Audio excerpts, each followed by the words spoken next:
What happens when our emotions blind us to reality?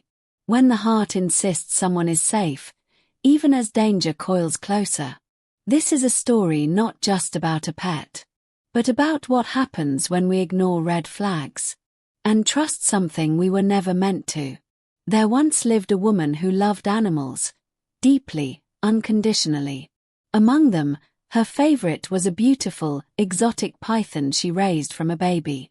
She named him Silas, and over the years, he grew, from a gentle coil to a massive 7-foot-long serpent. Yet she adored him.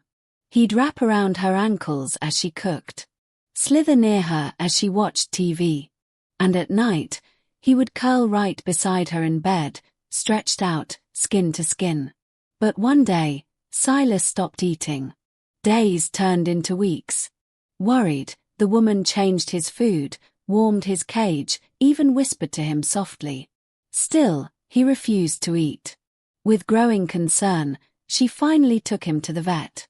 After a careful exam, the vet asked her gently, "Has your snake been sleeping next to you, stretching himself out along your body?" She smiled, relieved. "Yes, every night. I thought he was just needing comfort. I feel so sad that he won't eat."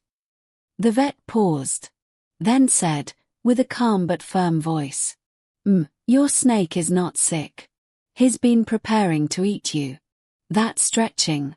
He's sizing you up. He's been calculating how big you are, and fasting so there's room to digest you. He's not bonding, he's stalking."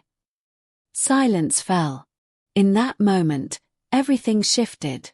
The love, the closeness, the trust, it all felt like a dream breaking. She had forgotten one truth. No matter how much you love something, you cannot change its nature. This story brings a message. When we look at people or situations through the lens of unchecked emotion, we often overlook truth, even danger. She saw her snake through the eyes of affection. But emotional intelligence means knowing when love must be balanced with awareness. It means asking, am I seeing this clearly? Or am I blinded by how I feel? She forgot the nature of a python, and in doing so, mistook danger for devotion. If this story made you think, like it, comment, and share it with someone who needs a reminder to trust wisely. And don't forget to subscribe for more powerful stories that awaken the mind and the heart. What's something you once trusted blindly, and later realized was dangerous? Tell me in the comments below. Your story might help someone else open their eyes. Stay blessed. See you in the next soulful story.